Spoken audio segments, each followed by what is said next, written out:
Durk has been locked up in Broward County Jail. He's there right now. This is this. Yes, Broward. He's in Florida. I got the whole thing on. Look on my stream. I got it. Oh my God, bro. Rapper Lil Durk is currently facing the death penalty. Following his shocking arrest by federal agents tied to the August 2022 shooting and attempted hit on Quando Rondo, Lil Durk is officially behind bars. The rapper might be saying goodbye to freedom for good as prosecutors are lining up a life sentence over the charges stacked against him. And what about the F-boss himself? The streets are buzzing after Lil Durk's arrest, with feds claiming he was caught up in a murder for hire scheme. From flying private jets to now staring at cold prison walls, his fall from luxury is as dramatic as it gets. According to court filings, if the F-leader gets convicted, the maximum penalty is life in federal prison. No parole, no shortcuts, just decades locked away. Lil Durk, real name Durk Banks, was booked into Broward County Jail on murder for hire charges. And the story is wild. This bombshell came right after the U.S. District Attorney in Los Angeles dropped a heavy indictment on him and 5 other members. The accusations? Conspiracy to commit murder for hire that left someone dead, plus the use of a machine gun tied to another death. Prosecutors claim the crew plotted to cross state lines just to pull off a hit on Quando Rondo's circle back in 2022. Records reveal the tragic target ended up being Rondo's cousin, who lost his life during the Los Angeles shooting that August. Authorities say Quando himself was supposed to be the mark, all in what looks like retaliation for King Van's killing. Now, the twist. The feds have been working overtime to link the big fish, Lil Durk, directly to this murder for hire scheme pinned on his affiliates. The feds claim this crime wasn't random. It tied straight back to the chaos of 2020 at Monaco Hookah Lounge in Atlanta, where Lil Durk's close friend, King Va, lost his life. And let's be real, the feds don't need an inside snitch to guess that if it's connected to Van's death, they'd be looking at Durk as the one calling the shots. Says the charges mark the latest fallout from the high-profile killing of King Von. They connecting. Honestly, it felt like only a matter of time before they locked him into the August 2022 hit. Once those 5 members were indicted, the puzzle pieces were already falling in place. The paperwork stacked sky high, and the evidence lined up until the hammer finally came down on Durk. The hardest blow of his entire career, and of course, who else but DJ Academics to be one of the first blasting the arrest across the industry, turning the whole thing into the talk of the internet overnight. After dropping a video on the case, DJ Academics jumped on Twitter with the bomb. Breaking: Lil Durk has been arrested by U.S. Marshals. He added that Durk is locked in Broward County Correctional Facility, waiting to be shipped off to California to face federal charges. The charge? Murder for hire in the death of Quando Rondo's cousin, Lupab. And when Cat Williams said 2024 would be the year of truth, he wasn't lying. This mess proves it loud and clear. Now, here's where it gets darker. F itself is sliding straight toward RICO case. The indictment flat out labels F a criminal organization. Court papers say co-conspirator 1 was out here putting bounties on people's heads. And if you handled the hit, you'd either get a cash payout or, crazier, a shot at music opportunities inside. Prosecutors even say Quando Rondo was listed as TB in the plot. But it doesn't stop there. Word is Lil Durk is co-conspirator 3. According to the feds, that same co-conspirator used ANF-linked credit card to buy plane tickets and hotel stays for the alleged shooters flying into California to carry out the hit. The kicker, the credit card was tied back to a bank account under Durk's old manager's name. Turns out another credit card tied to that same account was under Lil Durk's own father. This thing runs deep. He got a whole story behind him, you know what I'm saying? He from O Block. Okay. You know what I'm saying? That should speak for itself. But you know what I'm saying, he just real. You know what I'm saying? His music, he just real. He just with him. You know what I'm saying? It's my brother. But how did the plan actually unfold? According to the indictment, it backfired in blood. Defendant Jones, Lindsay, and co-conspirator 2 allegedly unleashed a storm of bullets at TB, killing SR, who just so happened to be a passenger in TB's ride. And for anyone lost in the details, SR is none other than Lil Pub. Now think back. Right after the ambush on Quando Rondo's crew that killed Lil Pab, the streets were whispering someone had snitched on Rondo's location. Guess what? The indictment backs that up. It straight up says in Overt Act Number 2 that on August 18, 2022, one or more conspirators, including co-conspirator 4, got the inside scoop that TB was in California posted up in a Los Angeles hotel. So the real question, who tipped them off? Whoever it was set the stage for the tragic showdown. Federal reports say the hit squad rolled in 2 separate cars, one even stripped of a license plate, tailing, stalking, and eventually ambushing TB at a gas station in LA. During the ambush, prosecutors say the crew sprayed at least 18 bullets into TB's vehicle, several tearing through and killing Lulab on the spot. After the hit, the so-called killer squad regrouped at a restaurant where payments were allegedly shuffled around. One thing about it, he gonna protect me with anything, which anybody should. But then came their fatal slip-up at dawn. They supposedly used that same linked credit card to book flights straight back to Chicago, leaving a paper trail the feds couldn't ignore. But the courtroom drama took a wild twist. Lil Durk's murder-for-hire trial, originally set for January 7, 2025, has now been postponed all the way to October 2025. Why? Both prosecution and defense admitted this case is so unusual and complex, it needs more time to unpack. The discovery alone is insane. Over 230 GB of digital files, 20,000 plus pages of reports on murders and violent crimes, plus stacks of photos, witness statements, and medical records. Yet here's the kicker.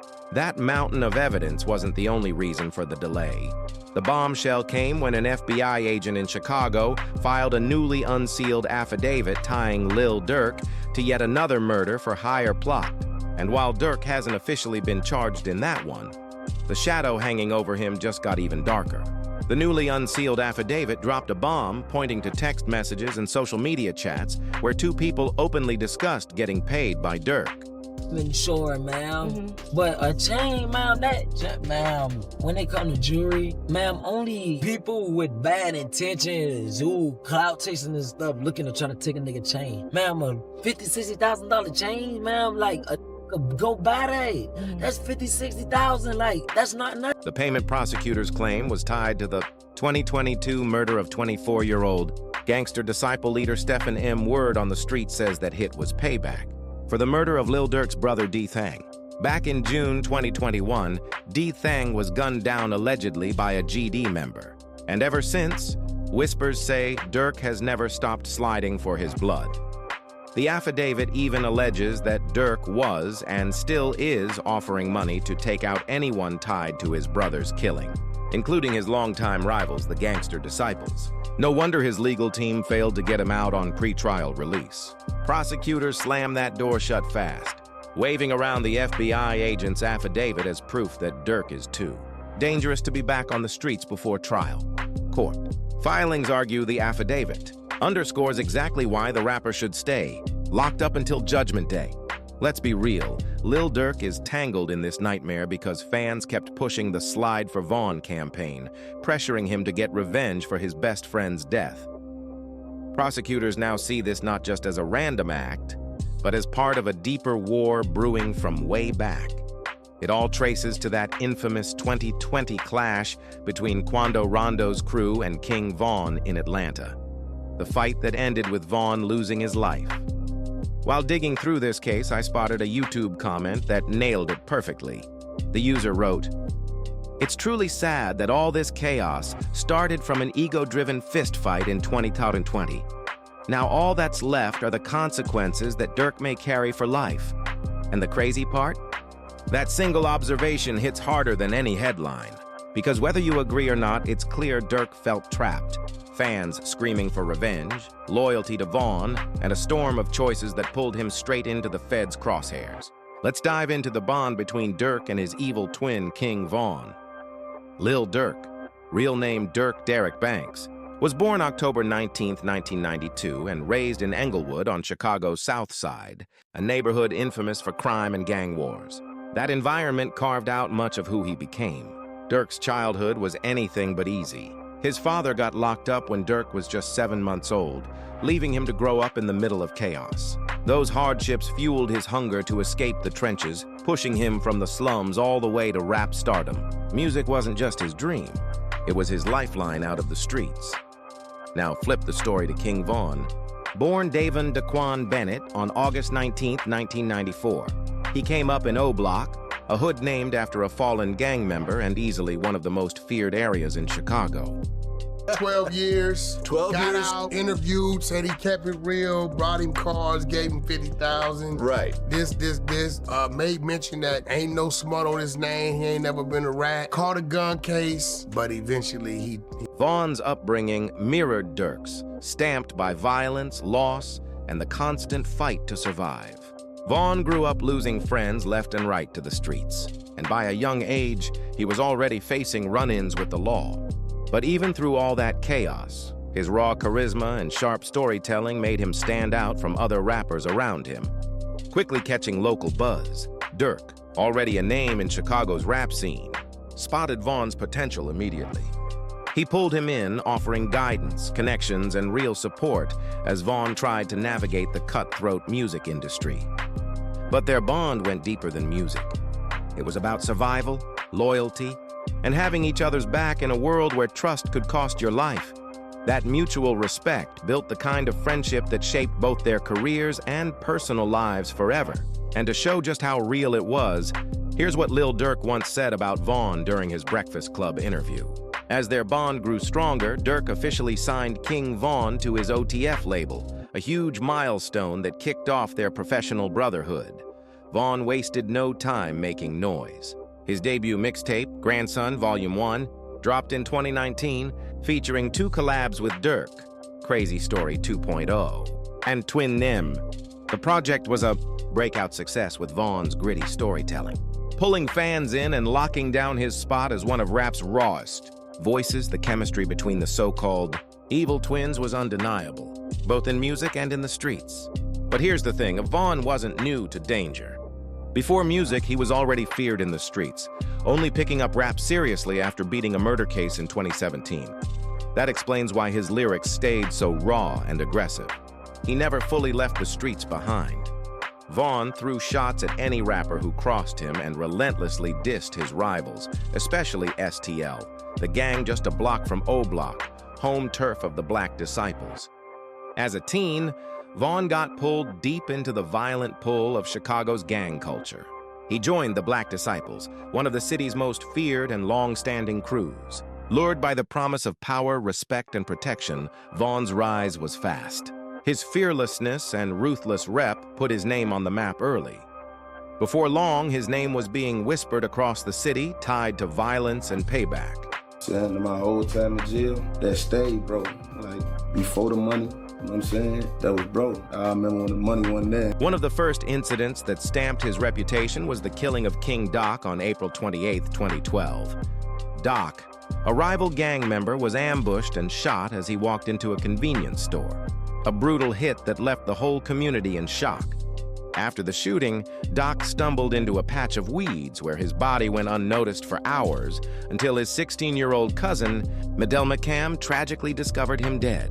For Vaughn, this was only the start of a string of violent episodes that would define his street legacy. By June 2012, he had even taken his lifestyle online, becoming active on Twitter and dropping posts about his street moves for the world to see. Vaughn didn't seem to care one bit about incriminating himself online. He tweeted boldly about drilling in the name of O.D. Perry, even comparing himself and his close friend, O-Block shooter Troy, to legends in the trenches. He warned rivals never to disrespect their names, bragging about shootings like it was just another day. Vaughn even claimed he'd been drilling since he was young. At one point, he straight up tweeted about wanting to kill cops. On August 7th, 2012, he dropped a chilling post. "Homicide is in the air. It smells like a graveyard."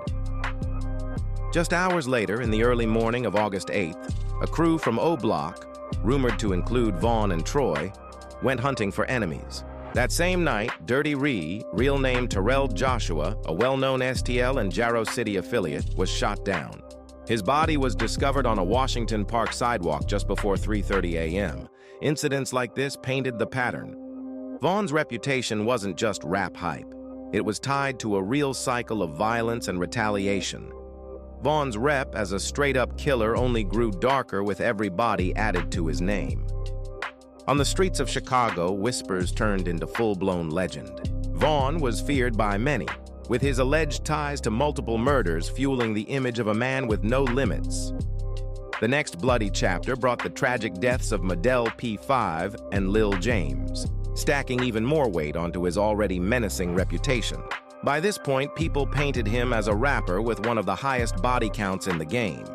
But while Vaughn's name climbed the ranks of street infamy, death itself was creeping closer to him, and his hot temper blinded him from seeing it. The seeds of his final feud can be traced to industry rivalries. Vaughn's tight bond with Lil Durk clashed hard with Quando Rondo's ties to NBA YoungBoy. The beef between Durk and YoungBoy was already one of hip-hop's most infamous feuds, and it spilled straight down to their artists. And so came November 6th, 2020, a night that started off just like any other for King Von and his crew, but would end in blood. At Monaco Hookah Lounge in Atlanta, Vaughn stepped up to Quando outside the club. Out of nowhere, Vaughn swung first, landing a punch that lit the fuse on a wild street brawl. Then came the moment that changed everything. Timothy Lil Tim Leaks allegedly pulled a gun. Shots tore through the night, striking King Von multiple times. Vaughn was rushed to a hospital, but despite doctors fighting to save him, he didn't make it. Hours later, Timothy Leaks was arrested and charged with Vaughn's murder. But what set the streets on fire was his release on a $100,000 bond. As the backlash exploded, Quando Rondo tried to distance himself, but the damage was done. His shows were canceled, threats piled up, and industry eyes burned holes into his every move. After Vaughn's death, pressure mounted on Durk. Fans demanded revenge. At the same time, Durk was being honored with keys to cities like Broadview and Bellwood. But that image collapsed when U.S. Marshals arrested him on federal charges tied to an alleged murder conspiracy. Shockingly, reports surfaced that the downfall might have come from inside. An OTF member named Jam allegedly flipped, secretly feeding the feds info on Durk for years while even wearing a hidden wire. The betrayal cut deep. Jam himself had spoken in interviews about how Durk held him down during prison, sending money and support. To later discover he may have been recording him all along made the sting even harsher. As one fan put it, it'd be the closest ones to you. Betrayal only stings when it comes from someone you once called family.